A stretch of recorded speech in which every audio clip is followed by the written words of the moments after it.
Welcome to the Touching into Presence podcast. This podcast is for people who are interested in bodywork, empowerment, and somatic-based practices. I am Nikki Olson. I'm Andrew Rosenstock. We are certified Rolfers. Collectively, we're trained in various movement and bodywork therapies with an emphasis on somatic awareness and client resilience. Through conversations, our goal is to share and explore mind-body paradigms to offer empowerment possibilities. It was such a pleasure to be in conversation with Tom Myers. Tom studied with Drs. Rolf, Moshe Feldenkrais, and Buckminster Fuller, and with a variety of movement and manual therapy pioneers. Tom has practiced integrative manual therapy for over 40 years in a variety of clinical and cultural settings. Tom is the author of many books and articles, and most notably so is his book Anatomy Trains. He's possibly one of the most widely known bodywork professionals at this time. Tom and his faculty conduct professional development courses and certifications in structural integration worldwide. Today's conversation, we spoke about Tom's history with SI and what led to Anatomy Trains, what differentiates the Anatomy Trains 12 series from a traditional Rolfing 10 series, possible pitfalls for early on bodyworkers to avoid, the principles of Anatomy Trains, his experience with Buckminster Fuller, and the future of structural integration. So with that, let's begin our talk. There he is. I'm sorry, I just had a little trouble connecting down here. It's okay. Nice to see you again. It's been a few years. It's been a minute. Thank you, Tom, for coming and joining with us. It's a pleasure to be speaking with you. And I would love to. You have such a rich history with the structural integration work and have studied and started out with a lot of the pioneers. I'm curious of what was your interest in Anatomy Trains? Was it a departure of something that you were learning and that you wanted something more of, or it just kind of became a inquiry process that just kept on growing and growing and growing? I'll tell you how I grew from Ida Rolf into Anatomy Trains. I found Ida Rolf in 1973, late 73, early 74. I actually joined a class as a model, and I couldn't be the model. There were too many models, so I was going to be shuffled off the model list, as has happened in training classes that I've run. And Jan Sultan, who's one of the senior teachers at the Rolf Institute, said, well, I'll do it after hours for, a bit of a discount price. So I would come in at 5 o'clock when Ida Rolf and her entourage would be, going like a galleon in full sail out of the class. And then the people who wanted to stayed behind and watched Jan do this session on me. So I was getting simultaneously the work, but I was also getting the intellectual basis behind the work that was contained within their questions of what they were asking and what are you going to do next, or why did you just do that? And so I spent most of those sessions, I have to tell you, this was 1970s Rolfing. I spent most of those sessions in tetany with my hands curled and my breathing overdone, because I was an uptight little twit at 23, 24 when I got this. I just got out of Harvard and had a couple of environmental jobs and thought I was hot shit, and fell into this whole thing of when I first met Ida Rolf, I drove down with a friend of mine, and he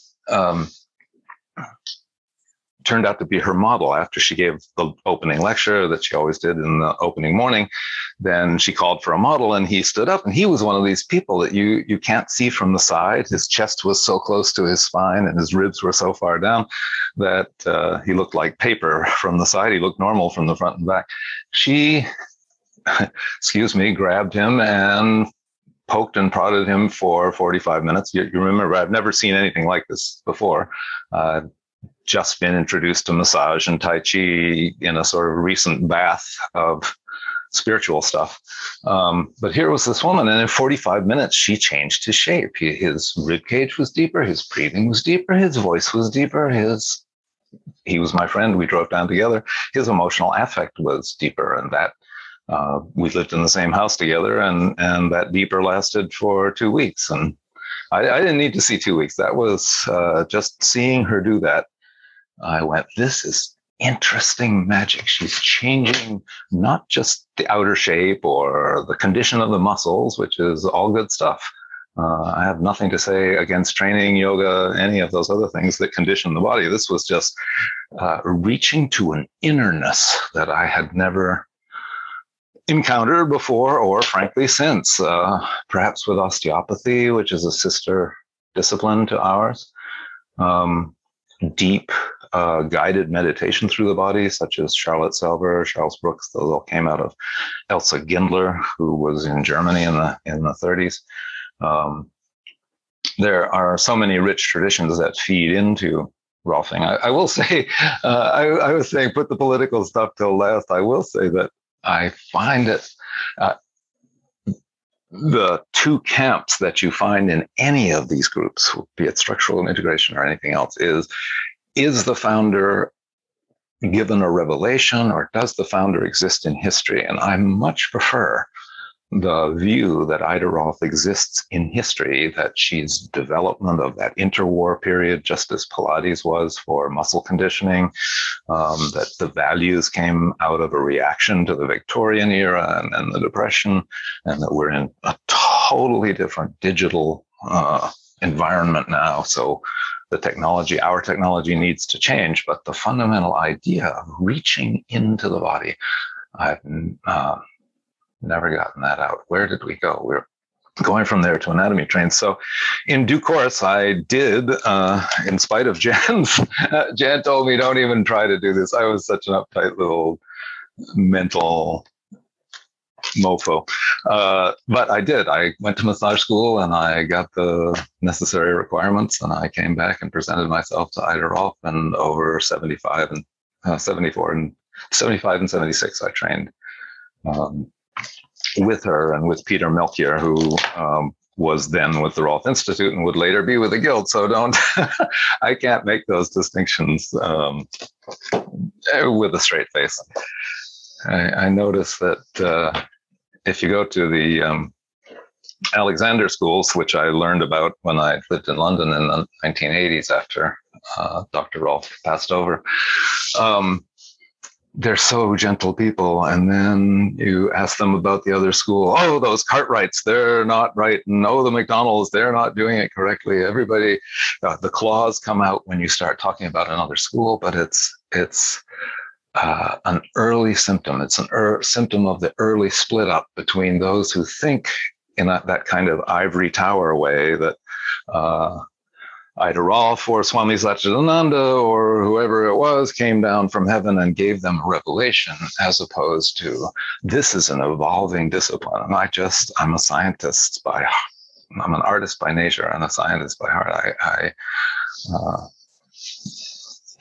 just see this all evolving, and evolving very quickly, if I may say so, because the circumstances that we're presented with is that we have a whole generation of children who are not living in their bodies, who are being offered the metaverse. I'm not averse to the metaverse, but you got to offer an alternative to the metaverse, which is the universe of actual experience. And Rolfing structural integration is just one of the ways in which we do that, but it does it with an innerness. To continue the story of anatomy trains, though, I was teaching anatomy for the Rolf Institute. I was never a faculty member teaching the 10 series in the Rolf Institute, but I was teaching the beginning part, what's now part 1 of the Rolf Institute training. I developed that and taught it. And it was a team effort, but I was herding the cats. And all the anatomy books are single muscle. So I just said, well, look, you get on the serratus anterior, you can get on the external oblique. How far can you go on the train? And that's how it got that retro name, was just riding the rails of the fascia through the tracks of the muscles and stopping at the stations of where muscle attachments touch down, but with the idea that everything was connected. And it came out of an article from Raymond Dart, who was an old Alexander student and anthropologist from way back when. And he had this double spiral arrangement of muscles in man, in which he traced from rhomboids to serratus to external oblique to internal oblique around to the pubic bone. And my thought on that was, why stop there?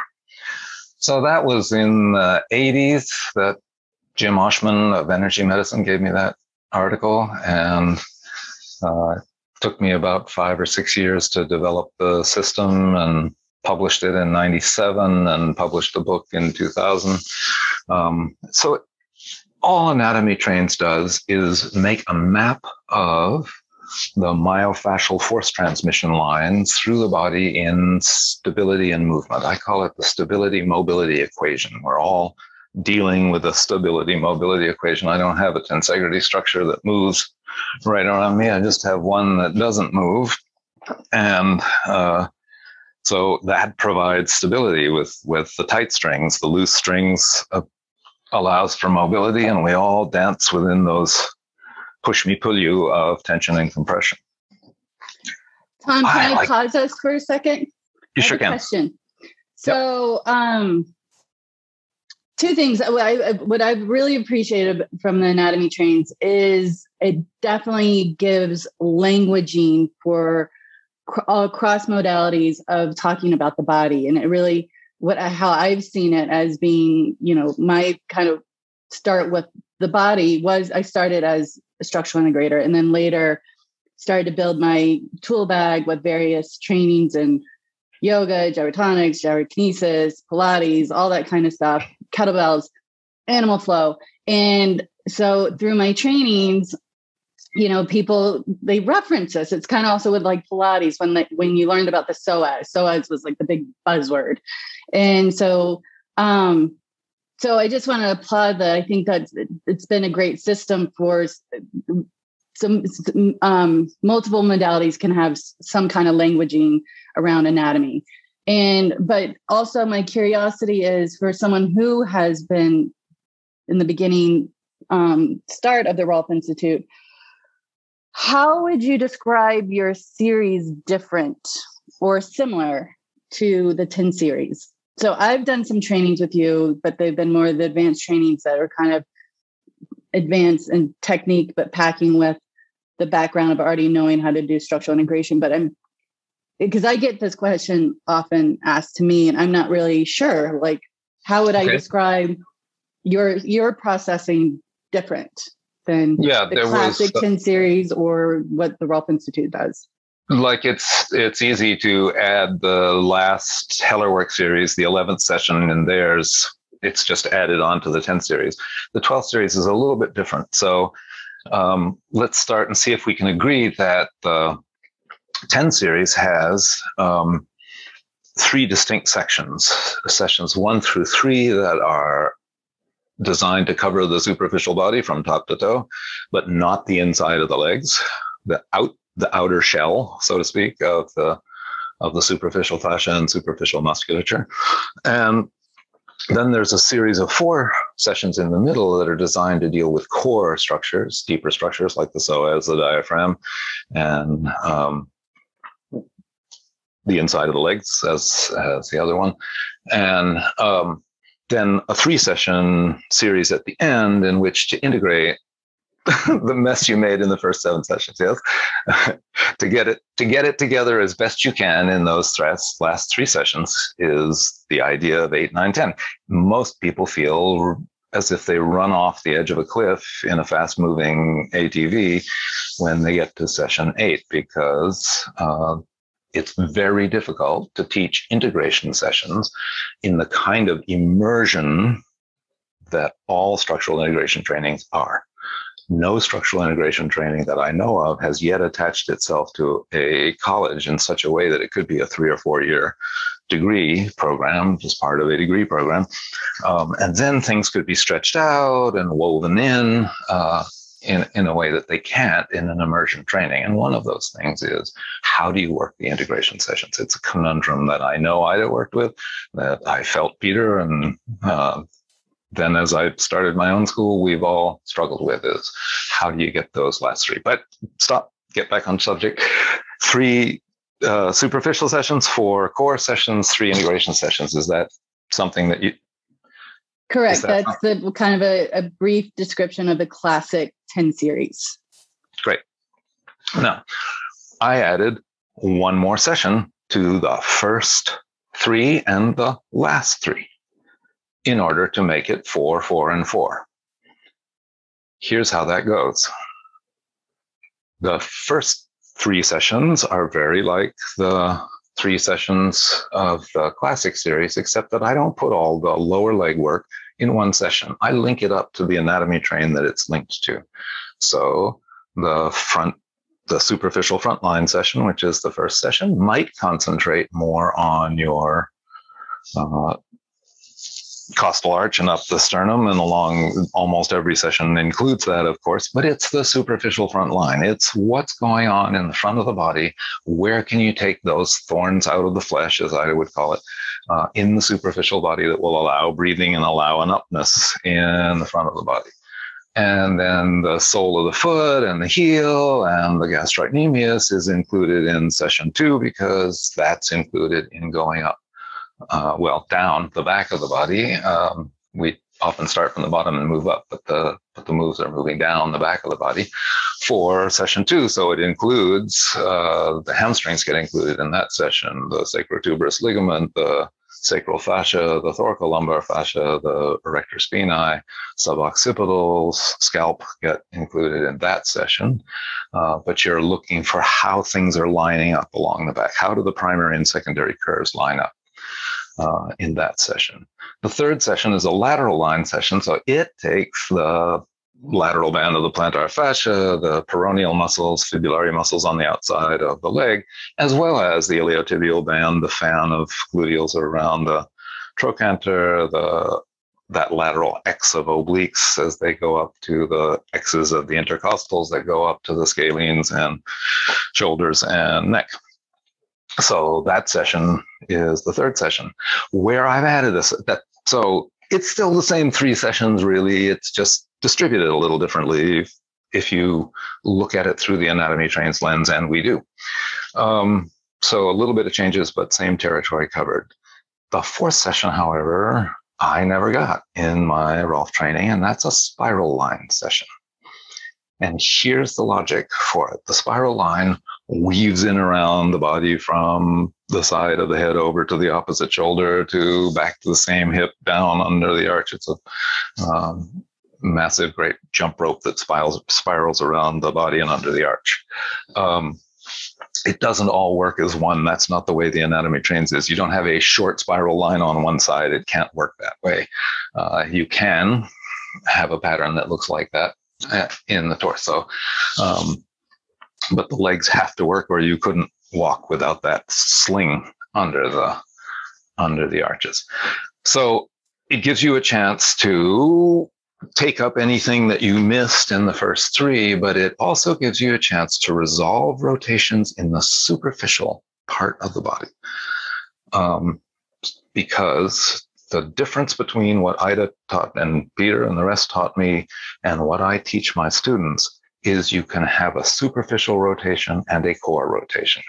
So the idea in the spiral line is loosen the threads in the superficial rotation so that when you go to the psoas, adductor, diaphragm, neck twists, mediastinal twists, rotations, that, in other words, the core rotations that are going to take us on in the second 4 sessions, you don't have this outer thing disguising what's going on and stopping you from loosening the inside. So I added a session, the spiral line session, a rotational session for the outer musculature to the initial sessions. The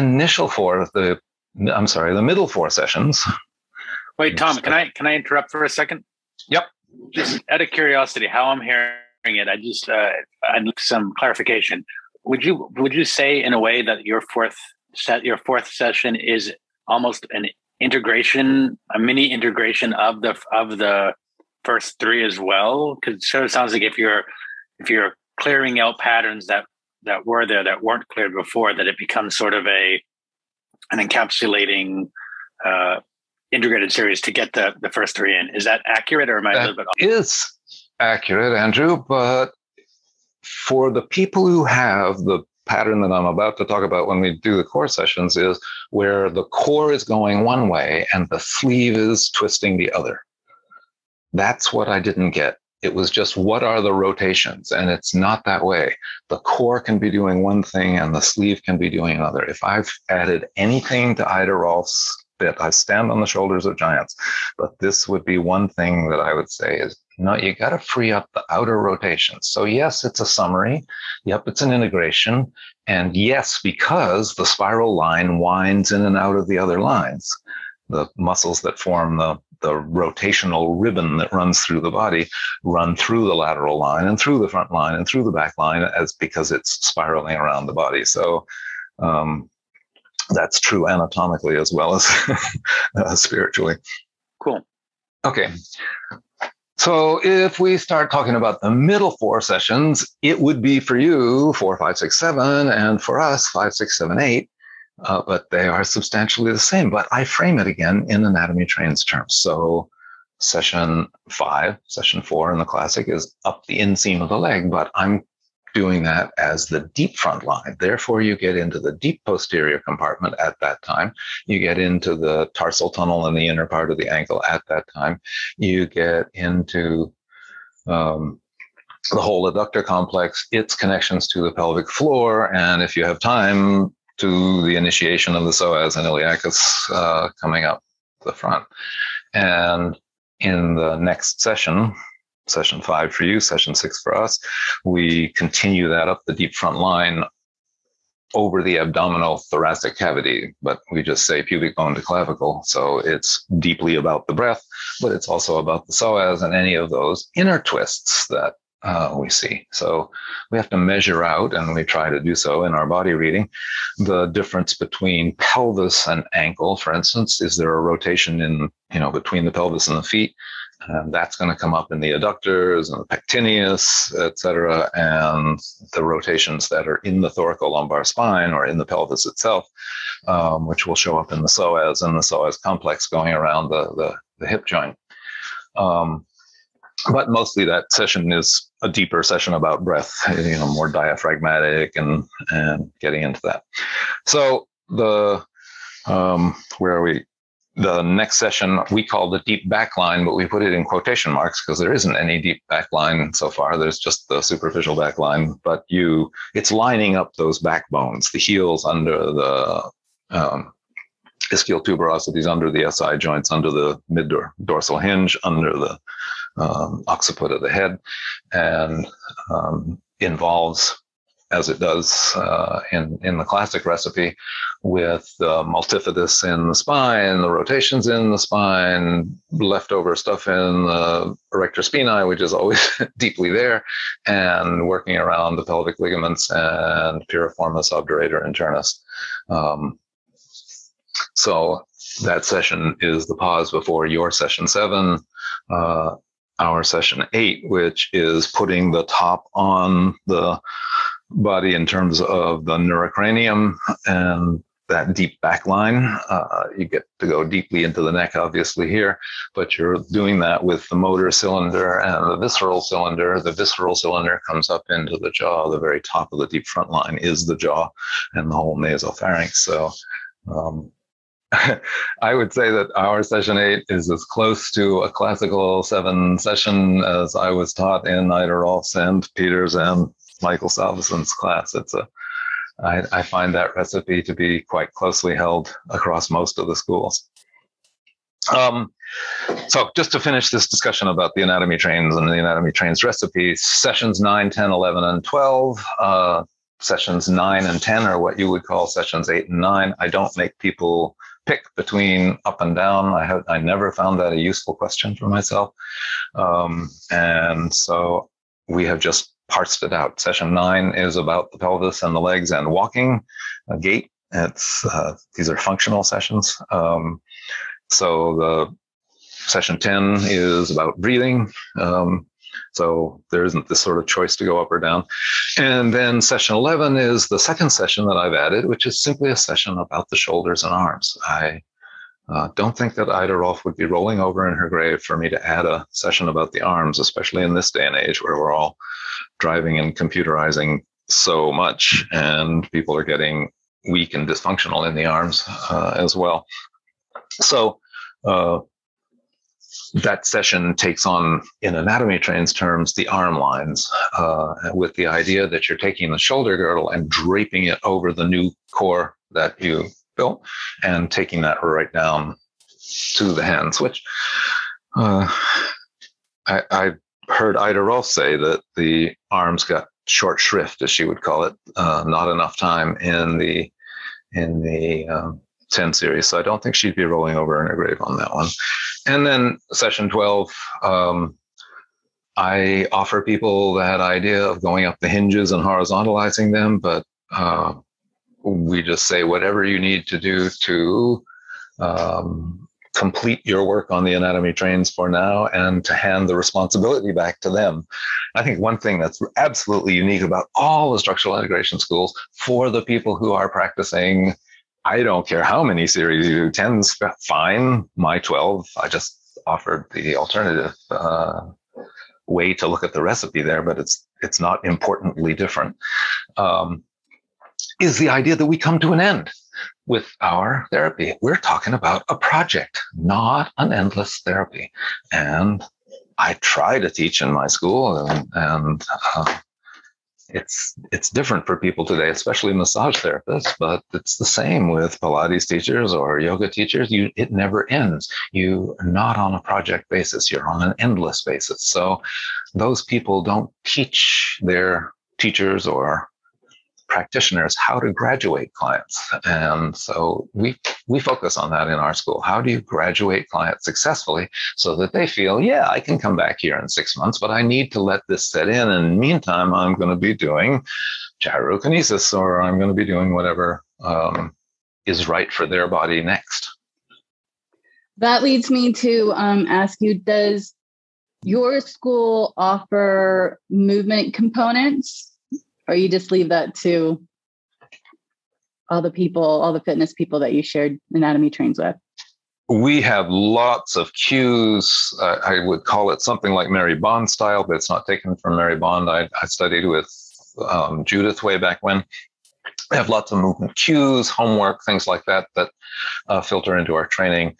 Otherwise, and we, we'll do stretching one morning, and we'll do Feldenkrais one morning, and we'll do Tai Chi one morning, just to introduce other things into the classes.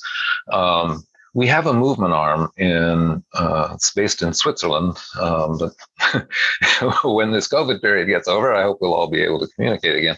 That is an evolved Pilates that is very fascia aware. So it builds elasticity and resilience, and it's based on fascial principles.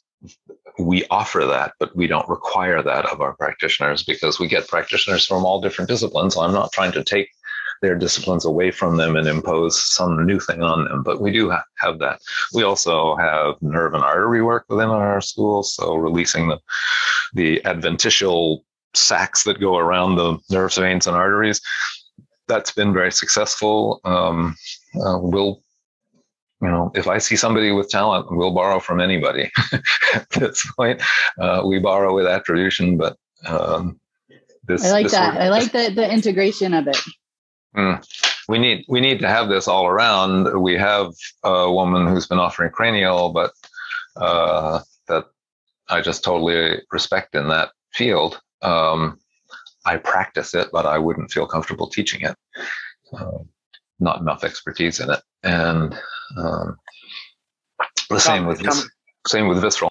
Yeah. Go ahead, Andrew. No, you're good. I have a question. This is more based out of sort of where I am in my practice right now in regards to the 12 series, which is or 10 series. Right now, a lot of my clients, and what I'm finding is with the modern day, like a 10 series in some ways, because I'm a little more biodynamic cranial gear, that's where I've been studying for the last few years as well. I've been finding that sometimes a 10 series, I'll say, is an 8, in that they don't necessarily need the full, like you can put a 4 and a 5 together and create something. And also sometimes a 10 is a 15, especially with the nervous system, with people who are fried right now. And in general, their adrenals are fried. And I just find diving into tissue sometimes, in my experience, is too much, that I want to kind of do these pre-series. But with your set of 12, is sometimes a 12 a 10 and sometimes a 14, or is it pretty rigid in that, nope, we have to do it in this way? No, with apologies to AA, it's a 12-step process. And I love Ed Mopin's comment. He ran the IPSB and was an early student of IDA who couldn't get along with the organization. But he said, I don't always practice the recipe, but I always know where I am in relationship to it. I have never struggled in the harness of the recipe. I've never struggled to get out of it either, if it's appropriate for the client. But I find that recipe, yes, I've altered it this way, and no, it doesn't always go that way. If somebody comes to me who's been doing a whole lot of yoga and other body work, I often don't need very much time to do those superficial sessions. Here's your front, back, lateral, spiral. You know about all that. Okay, let's get into the core. It happens more quickly, but it's elastic. Yeah. What I'm trying to go against here is the endless therapy thing, and the biodynamics are as guilty of it as anybody. And Rolfers, if they get off this idea of a recipe, can often fall into it. I fell into it, of course.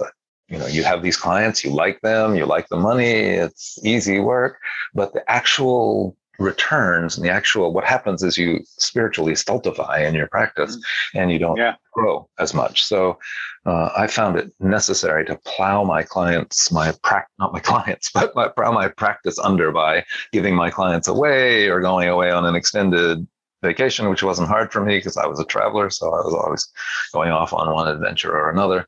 And so I would build a new practice when I came back. I was blessed with the ability to build a new practice, but you cannot let your practice become golden manacles around your hands. I so resonate. One of the best things I took away from, Nick, let me just, one of the best things I took away from studying with you, Tom, and I say this a lot, is that I don't, the best client is one who doesn't come back. I really, obviously meaning it and with a play on words, but that really, it's all about setting your clients free. Like you said earlier, they could come back in 6 months or whatever, but you want them to essentially be that they don't need us, that they are healthy. Like that model is something I learned from you, and I hold it very dear. And when I'm working with people, it's usually about how can we do this, that it's not continuing over and over and over again. Yep. So therapists fall into the trap of their favorite moves, and they fall into the trap of the comfort of a full practice. I pity the person with a full practice. And it's good to stay hungry. It's good to stay abreast of the trends in your community. It is good to get educated. It's all of these things draw you on. I'm speaking as an old man now, looking back at, wasn't that one of your questions? What would you say to yourself as a young structural integrator? Yes, please. I think this is a good lead in. What would, older Tom Myers, what advice would you give to the younger Tom Myers early in his practice? Well, because I've arrived here, I would say, don't disturb him. But because it did lead to here, and there are so many decision points along my life where things could have changed easily to go down another rivulet that would have led in a fully other direction. But this idea that we had at the beginning of reaching in and causing deep change, I've never, this is almost 50 years now, I have never in those 47 years gotten up and said, oh shit, I have to go to work. It's just so intriguing to see the varieties of human form and, reaching out into different populations. I think that's what I'm saying about keeping your practice fresh. If I was giving that advice to young Tom, I would give him the advice that he took, but he took it unconsciously, dragging and kicking and screaming the whole way. I would tell myself, my younger self, to calm down. It's going to take a long time to have this thing come into focus. And it was by working with pregnant mothers. And I had a year where I worked with a lot of sex workers. It wasn't the only thing in my practice, but there were just a lot of sex workers from London coming through all different parts of the trade. I learned a lot during that year. But you start seeing the patterns. You start seeing, oh, this is common. Musicians, ballet dancers. These are people who came through. I had tons of people in the fashion industry once. That was when Chuck and Di were getting married. And so the fashion industry in London got a great big shot in the arm, and everybody had money to spend, and I became trendy among this fashion group. And all of a sudden I've got models, people I wouldn't come across in my ordinary life, and not people just kvetching about a pain, but wanting to explore themselves in that way. And so by peeling that back and keeping newness coming into my practice, I built up a large library of not evidence-based practice, but practice-based evidence. So I have a lot of practice-based evidence behind me. And when you first start out, you're faking it till you make it. And I found the recipe, and even still do find the recipe, a very easy way to negotiate my way through that. Let's see what's going on outside. Let's see what's going on inside. What can we do to put that together in function? And when I said in function, obviously I mean in structure as well. My Feldenkrais training creeps into my Rolfing training too. Well, wouldn't you agree it's a blend? I mean, we're not looking about trying to create an anatomical perfect structure that we see in our anatomy books. We're looking for how do we work with structure to enhance function? We're working with structure to enhance glide in all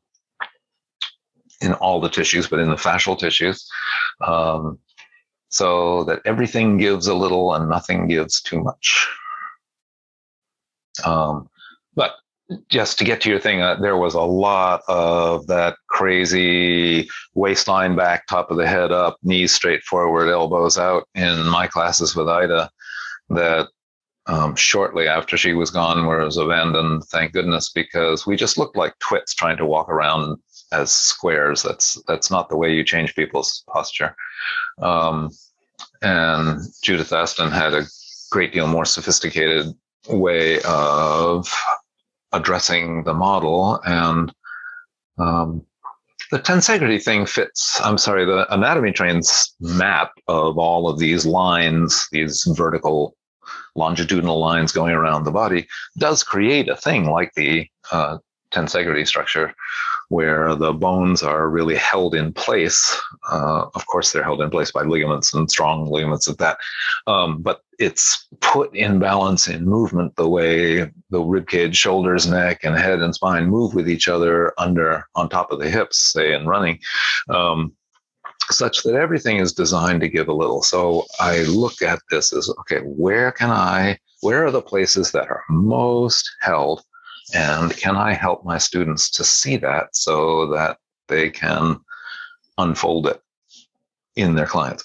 But, I'm sorry, it took me so long to get here, because here's what I wanted to say, which is I want the client in their time with me, which might be 3 months. I rarely keep a client for more than 3 months. They've learned what they can learn from me in 3 months. I want my client in 3 months to be more informed, or to be ready to move on to the next chapter of their life, whatever that next chapter is. So when I reach that could be 8 sessions, that could be 16 sessions. But when I reach that, I always have that in mind. When do I get to the place where we tie this up and you're ready to move on to your next chapter in life? Because we're all moving on. We're not moving on to enlightenment. At least I'm not. So moving on to the next chapter has to suffice. Amen. That's kind of my talk with clients when they're asking, how do we progress? I don't get a lot of people who are seeking a 10 series. They don't really even know about a 10 series. They just have learned that I do something called structural integration, or I'm a Rolfer, and I help people feel better in their bodies. So I think, so for me, in terms of how to work, I like what you, that quote about Ed Malpin, I totally resonate with, using the 10 series as, if I'm not doing a classic 10 series, I know where I am in the principles. And that's one question I wanted to ask you. Does Anatomy Train have principles? And also just wanted to echo too, I think what's special about structural integration, especially the practitioners that are holding the idea that we're working for a process so to embody the clients that they don't need to depend on us. Maybe they come in for tune-ups, but we go through a process together to ultimately empower them to know their bodies better and I think for me, like, I'm big on movement, and I was, the lockdown really helped remind me the importance of the movement, because I had a practice in New York City. And then when everybody was locked down and couldn't see their people, a lot of my old clients reached out and they're like, that thing you gave me, it worked so well. And I did it. And I'm like free of that pain. Can you give me a new thing? So somehow I didn't know I was going to be into a virtual doing sessions, but I was like, yeah, because there was, of course, everybody probably had this need to help when we were like starved from touch because we had to go isolate for COVID and all that. So again, I wanted to applaud and echo that statement that it's important. I think, again, because this kind of came up with what do the earlier or newer Rolfers or structural integrators, anatomy trained practitioners, that the importance of being able to be comfortable with your clients not returning, and when you have a slowness in your practice in a way that's rewarding. Like, I'm currently going through that, where I had I've kind of been joking around. I'm like, I need to find more broken people, because a lot of the people I've been working with are feeling better, and I've seen them in the neighborhood. I'm now in Boulder, and they're like, Nikki, that was great. I'm so happy that you helped me like fix my thing. I don't need to come in for a while. Yep. So there are a few things about that. Do you have more? I'm sorry. Didn't mean to interrupt. No, I just wanted to highlight the things that you already said. And then I was curious about principles. Do you have principles in anatomy trains?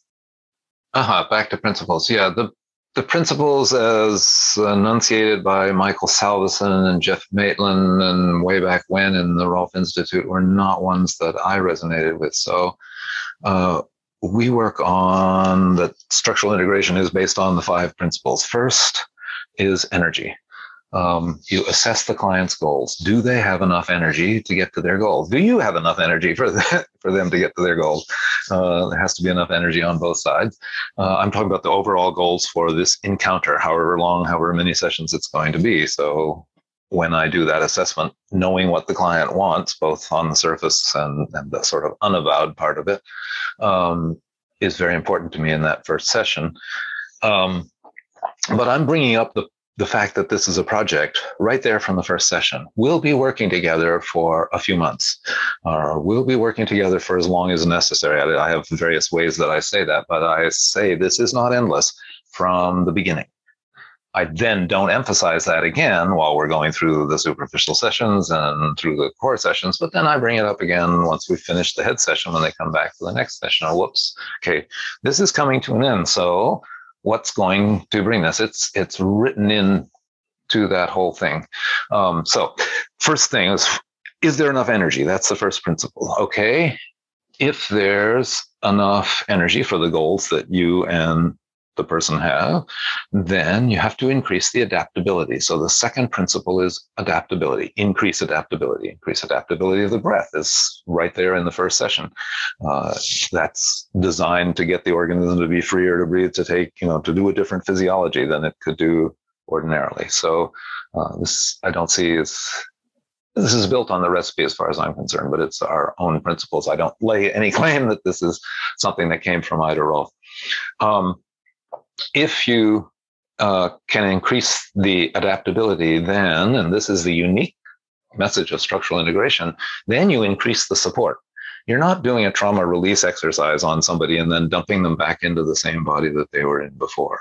So the third principle is support. Is there support, and where is there not support, and how can you increase support where there isn't? So, God, we've been talking about core strength now for 30 years, but we haven't really gone into this idea of core support, of how the femurs fit into the pelvis and lumbopelvic stability. It's been addressed, but only in terms of the transversus abdominis strength and thoracolumbar fascia glide and things. It's not yet addressing the adductors and the psoas group as the adductor group and the psoas complex as part of that core lifting up out of the pelvis. So there's more to come in the research, and I think structural integration will be contributing to that in 40 or 50 years if we can stop calling each other names and start looking outward and do the job. I'm sorry, I got lost. Which question was I answering?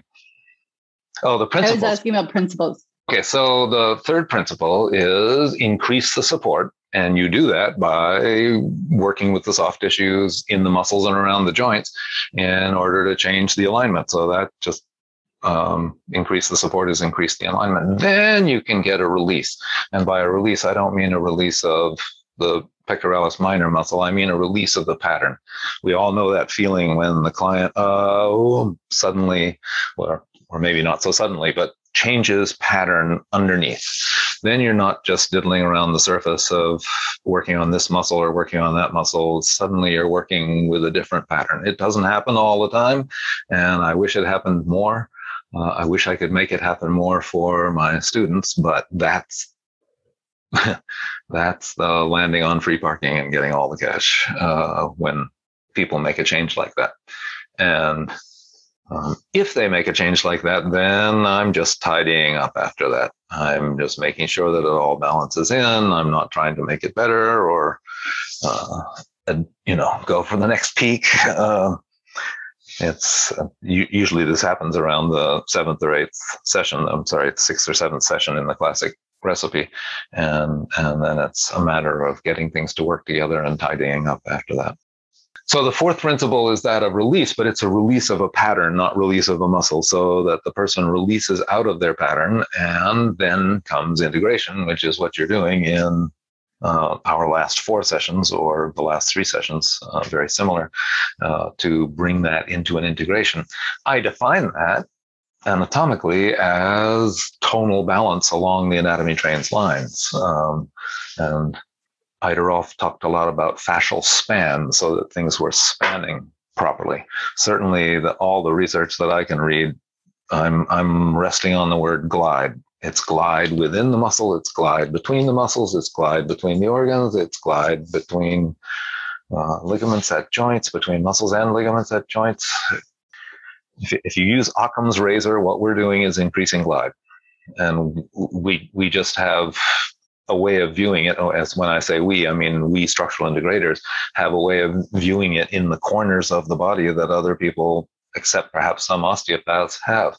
But there are precious few osteopaths left who have that kind of discerning, what they used to call 10-fingered osteopathic touch. I'm trying to get 10-fingered structural integrators out there before I croak. Thank you for all that. Last principles. That was, let me just recap the principles. The first one was energy. Is there enough energy? Second one is better increase adaptation. Third one is once you got adaptation, use that adaptability to change the support. Once you've got the support, then you can release the deeper pattern because they'll have a new place to land in. And then you better integrate the mess that you made at the beginning.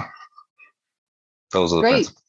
Thank you for taking time to explain what anatomy trains is, besides just the beautiful trains that we see, the mappings. I would like to, I don't know if Andrew has any more questions around that, but I would like to depart a little bit, but I think it's still in the name of anatomy trains, is your experience with Buckminster Fuller. Okay.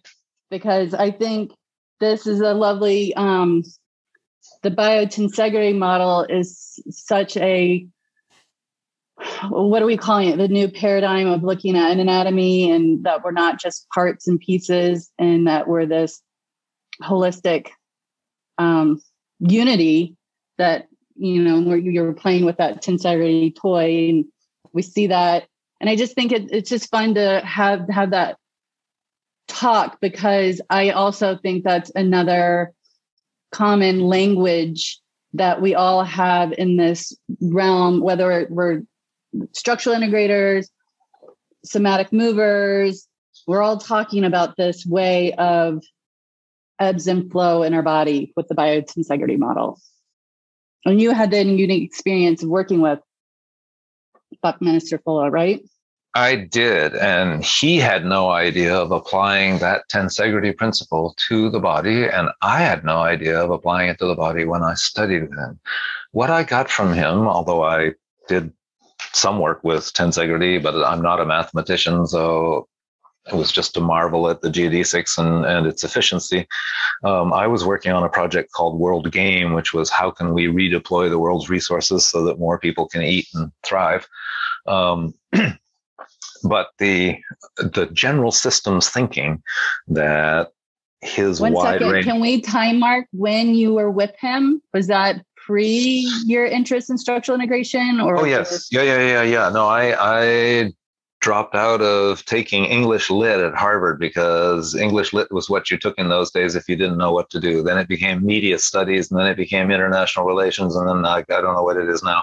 But in those days, if you didn't know what you were going to do, you studied English Lit. And I dropped out of that after 2 years and ended up through chance being handed a book by Buckminster Fuller and finding out that you could go to university, which I had to go to university because I would have been drafted into the Army for the Vietnam War. So I went out to Southern Illinois, where he was a visiting professor or something, and lodged myself in his department and studied his work. He only showed up every 3 months or so, and we got to hang out once on his island in Maine and a few times during this time. So I was studying his work. I don't want to say that I was in his inner circle. But this whole general systems approach to it, when I met Ida Rolf and then a year later, Moshe Feldenkrais, I guess that was 3 or 4 years later. But when I met these people, I was ready for their systems thinking about the body because I'd been prepared by the systems thinking of Bucky Fuller.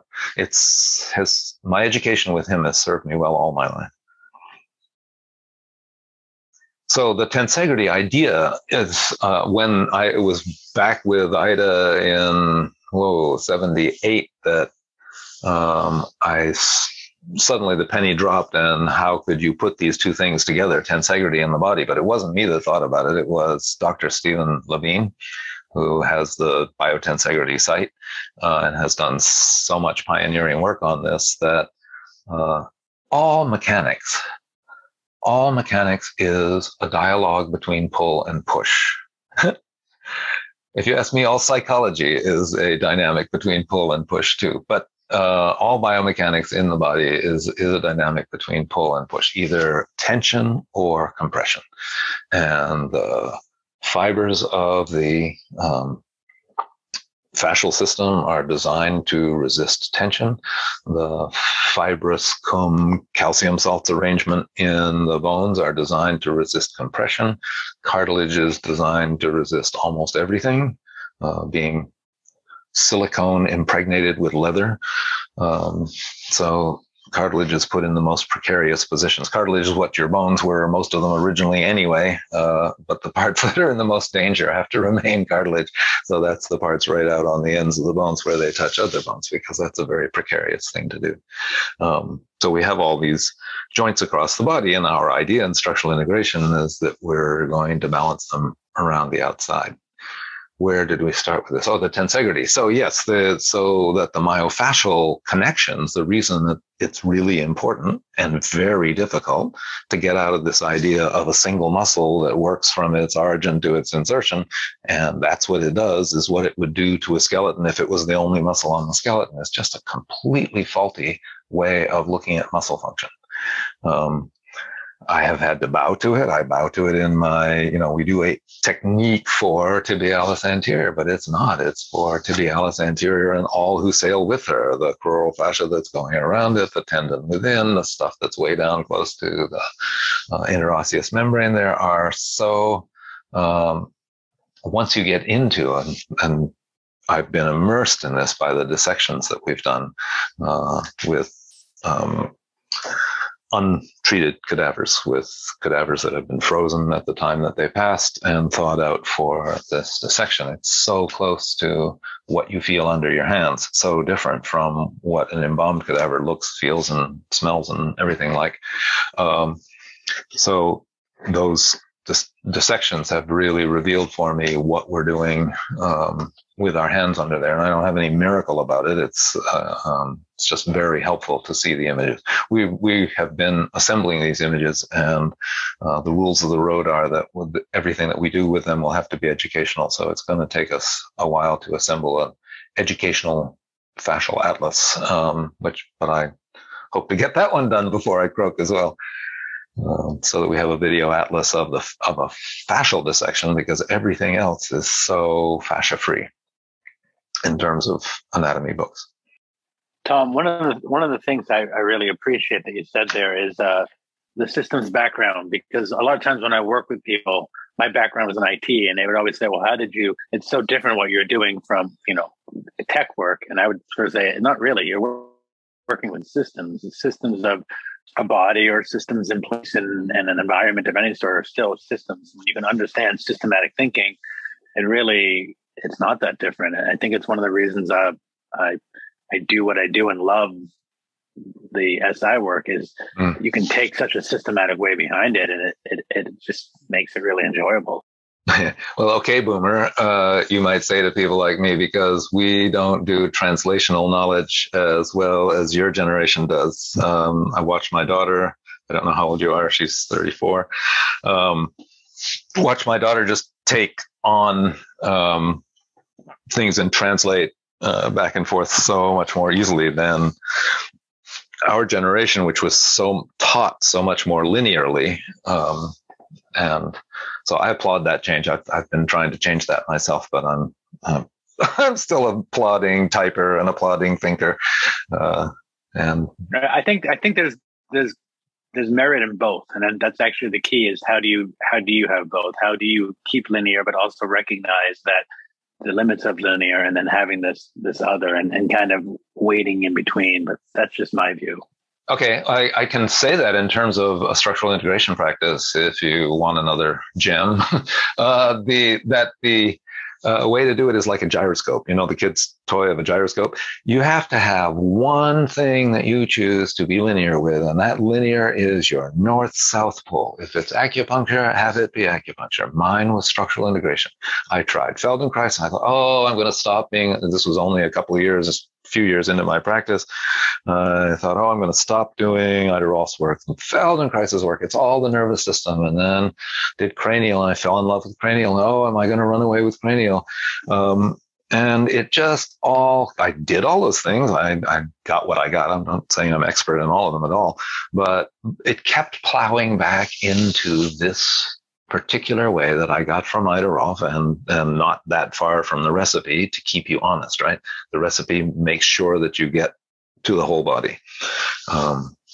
In whether you do that in a sequential way or not, again, it's your relationship to the recipe. How are you unfolding that? How does this person unfold that? Is open to question. But the idea of unfolding, I feel that unfolding actually could be a good place to bring up the topic that I know Nikki is most excited to talk about, which is this letter you wrote. Nikki, do you agree, and do you want to take over since it's? Yeah, no, I think that it is a great lead-in to the discussion of kind of, correct me if I'm wrong, Tom, the open letter was this letter that you wrote to the Facebook Structural Integrative group, kind of talking about, okay, here we have the development of structural integration. There's various schools that have birthed out of Ida Rolf's original school. And how do we, instead of, looking at each other as competitive or enemies, rather, how do we come together and respect our similarities and differences for the ongoing success of this progression? Because one of the things that, what I heard in the letter was, some of you, and part of my interest too, I have to kind of I think this is important for me to say of why my interest is. So I also was part of the phase 1 teaching team, taught for about 5 years. And what was always interesting, because I was also one of these students, after I graduated, I was looking for learning material, like just something like little homework information where I didn't have to go into a deep dive of a travel for training. What are my learning tools? And so I always found it frustrating from the Rolf Institute. They didn't have anything. So after I taught this class and students would come to me, they would be like, how do I keep on, what's out there? What resources can I keep on looking into? And I would be like, oh, there's Tom Myers, there's Art Riggs, there's Eric Dalton, and all these other people. And I was just like, well, this is interesting. The students are here at the Institute studying, and they're going to go seek, they're going to purchase all these other people's material. And so I'd always confront the Institute. I was like, how come we don't have anything? Everybody else has something. I think you're losing out on a marketing capability. And so there's that piece of just recognizing how here I am at the Institute and I'm offering to say, you should go experience some of these other styles. And in the open letter, you said, what happens with, when you die, or Eric Dalton, or all these other pioneers who are really pumping out a lot of information out there, what's going to happen? And does that, when some of these, original leaders or pioneers who kind of were with Ida, who are kind of, timelines ticking, right? And am I wrong? I think you said something along those lines of, how do we keep this going as the first pioneers are no longer Earth side and can help share the work? So I haven't read that letter in the 6 years since it was sent. It was a bit of a hair on fire and way too long. And at that time, I despaired that structural integration would ever get its act together to make it in the world. And I think the principal spur to that, the sort of desperation in that letter, one was seeing how much these principles are being taken up by physiotherapists and other people across the world. The Rolf Institute is going to be dwarfed. The Rolfing world in general is going to be dwarfed by people using the same principles, using the same methods, using different language for it, and putting it through physiotherapy, so that the chance for structural integration to burgeon as a separate profession that isn't just doing psychological things or isn't just a glorified massage therapist. Not that was a door that was closing. That was my feeling at the time that I wrote the letter. And it was shortly afterwards that I went through a personal crisis in my own life unrelated to the letter. When was the letter? Did you say 2000 and something? Oh, I don't remember, but it's always been, I don't. But it was about that timeline, about 6 years ago. Yeah. And then I went through, unrelated to this, always a personal crisis, and led to a business crisis. And the person who came in to save my business, who is still with us as CEO now, very good, said, no, you should put your eggs in the structural integration basket. And I was personally wrung out, bad divorce. So I said, okay, we'll do that. And I'm much more hopeful. I'm much more hopeful about our effort now. I wish the Rolf Institute and the Guild, to the degree that the Guild lives, would play well with others. because of course we're going to be competitive for students. And those big established institutions have a big advantage over somebody like me, and I have a big advantage over somebody like David Davis's school in wherever his school is, because I have a nice big internet operation. Everybody is going to be competitive in a different way, but there's room for everybody, and two, we need the different points of view, and three, 4 gas stations on a corner do better than 1 gas station, or 4 gas stations spread out throughout the town, because everybody knows where to go get gas. So we have common interests. The Rolf Institute and anatomy trains have common interests. When we get started again, on the presumption that classes get going again, we have common interests. I have an interest in seeing the smaller schools survive. And to see the Rolf Institute survive. The guild is may I say, fractured compared to its former self. Heller work is scattered compared to its former self. Anatomy trains, I am sure, I don't know whether I'll have time to build something that will live beyond me. I had never thought about it until the last couple of years, and maybe something will live on beyond me. I don't know. So then where with that, if you had a magic wand, how would you like structural integration? What would you like it to look like in realistically 10 years? I would like to ban the schools that are willing to go to whatever, IASI standards or what's there out there now, to whatever standard is out there, ISI now, to band together and to agree on what a structural integrator does. Not what structural integration is. I'm not interested in that question anymore. Define it how you will. Write a book about it.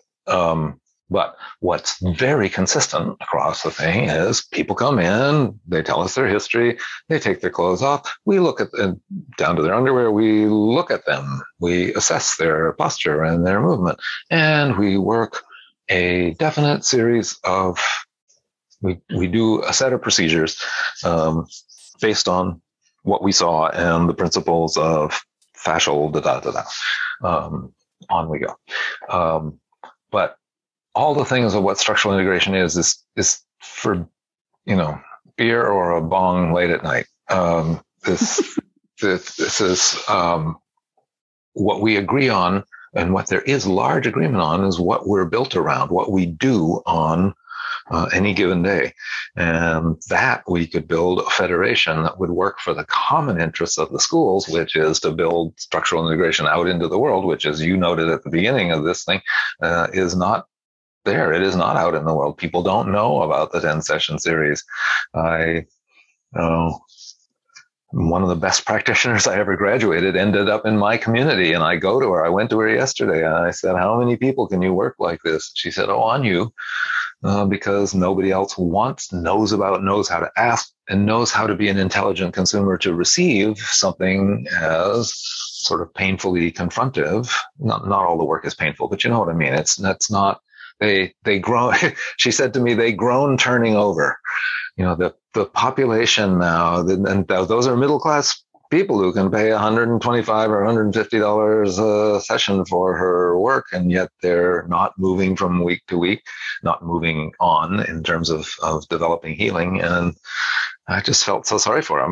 I'm actually gonna try to change that situation, because she could work with our students and get more practice in the structural integration part of it. But it does take an entrepreneurial spirit to get out there in the community and make that thing happen. It is still necessary, even after all these years. I would say that about the letter, actually. It is still true that after all these years, whoever is going to make it as a structural integrator isn't going to make it on the general knowledge that people have about structural integration. If they know anything about Rolfing, they know that it hurts, and that's the one where they flay the muscles off the bone and make you scream about your mother. And it works. Yeah, there's one residual good thing in with that name. But in the early days when people were urging me to use the word Rolfing because it had never been, I don't want the word Rolfing. I don't want the baggage that comes with it personally. I don't mind it, but anatomy trained. That's so true. The baggage that comes with Rolf, the word. And it's so funny, like the Rolf Institute holds like the trademark so precious. And I'm proud that I can call myself Rolfer, but I also realized my first practice was in Aspen, Colorado, when I just graduated. And this was way before social media, and I still have it. I put a newspaper article out that Rolfing doesn't have to be painful. And it was just like a little advertisement. I got so many calls from that. They're like, wait a minute. I've been curious about this work, but I don't want to pay to be in pain. Like, I don't want to feel like I'm being pushed down. And so that was kind of like a catch to kind of describe really, okay, there's going to be element, I'm going to maybe push the edge a little bit, but if you're retracting from me and stop breathing, then that's not integrative work. So are you going to fall asleep? Probably not. But no, I want your full attention on this, because part of it is to get you back in your kinesthetic body, your proprioceptive and interoceptive body. And I can't do that if you're asleep. If you're asleep, you need to go to the gym, or you need to go home and have a nap or something, but not here. I was pretty adamant on that, and people didn't sleep in my practice for very many sessions before. They were either I was sharply into their psoas, or they were seeking out somebody else. These, really over stressed business people, somebody has to be giving them pain for them to go to sleep. I remember when I was a type A personality like that, I would fall asleep on an airplane just as it took off, because I was already going 700 miles an hour. I couldn't go any faster. So then my body could rest. That was in the early part of my career. So to come back to that question of where would you like to see us in 10 years? And so if I'm hearing it correctly, is that all the different schools, so that we come together and define what structural integration is? No, and not no, is. Madam. That is exactly I know not what I said. A catch word. I was like, what did he say? It's what structural integrators do. Do, yes. Okay, so that was my thing. So if what we do, and I'm not challenging, I'm just trying to better understand it. Yep. So, but yet all these different schools, we're doing it a little different. So how do we have this common statement? This work has partially already been done in committees in Yazzie to develop a common curriculum of what are the 200 anatomy names you need to be familiar with. What are the things you need to be familiar? There's a curriculum basis that almost every school would agree to, and a couple of them would grumble and say that's not good enough, and a couple of them would grumble and say that's too much, and everybody would pull around to it, and we would have the common curriculum. But we do wonderful spiritual things with astrology in the series, or we do wonderful things with psychology and the recipe. But everybody would be a school of structural integration, because there would be common agreement, and we could then go around saying, those people, but you have that common agreement. They're a school of structural integration, but they're not nearly as good at it. If you have the same thing with every school, the yoga teachers, Anya Sara talks about, Bikram talks about it. Everybody is at each other's throats. That's fine. You'll always have that. That's a competition, but that's different from not being willing to play with the people who are interested in the same thing that you are. And that's too bad. It seems to me that both the Rolf Institute and the Guild, I'm sorry, I will say this out straight, that both the Rolf Institute and the Guild have been resistant to making alliances. They expected the world to beat a path to their door, and they didn't do much to beat a path to the world's door, which is what Eric Dalton and Till Lukow and Art Riggs and myself and people who were ambassadors outwardly had to do on our own, because there wasn't any program within the Rolf Institute to do that kind of ambassadorial work, to take some of the principles, even some of the techniques. Everything was being held very close to the chest. it's silly. All these techniques, every technique that's in the Rolfing armamentarium has been invented 100 times and forgotten 100 times.